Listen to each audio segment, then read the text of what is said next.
Sometimes life just doesn't make sense. Doors close, prayers seem unanswered, plans fall apart. But in those moments, that's when faith begins. That's when God whispers, "Will you trust me?" Even now, we love clarity. We want to know what's next. We plan, we predict, we prepare. But God doesn't operate on our timeline or our limited view. He sees what we can't. He protects us from things we'll never even know He saved us from. And sometimes, His no is actually a bigger yes we haven't lived into yet. Look at Joseph, sold into slavery, falsely accused, forgotten in prison. But it was all part of a divine setup to raise him up at just the right time. God used what looked like a setback to prepare him for leadership and to save an entire nation. Faith isn't tested when everything makes sense. It's tested in the waiting and the unknown. In the God, why is this happening? Seasons. It's easy to trust when the path is clear, but real trust happens in the dark.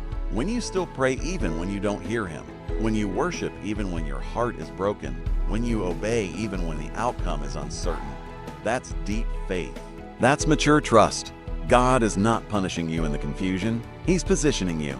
God told Noah to build a boat when it had never rained. God told Joshua to walk around a wall instead of attacking it. God told Gideon to reduce his army before going into battle. And He told Mary she would carry the Savior, though she was just a young girl. None of it made sense. And yet, all of it worked out. Why? Because God was behind it. He doesn't need logic to lead you. He doesn't need your approval to guide you. He just needs your yes. Proverbs 3:5 says, "Trust in the Lord with all your heart and lean not on your own understanding." That's hard, isn't it? Because we want to understand, we want answers, we want to make sense of the pain. But sometimes you don't get clarity, you get peace. Peace that passes understanding. Letting go of control is scary, but holding on too tightly only leads to anxiety. God's not asking you to understand everything. He's asking you to trust Him in everything. So today, even if you don't understand, even if it doesn't make sense, even if you're hurting, trust Him anyway. He's good.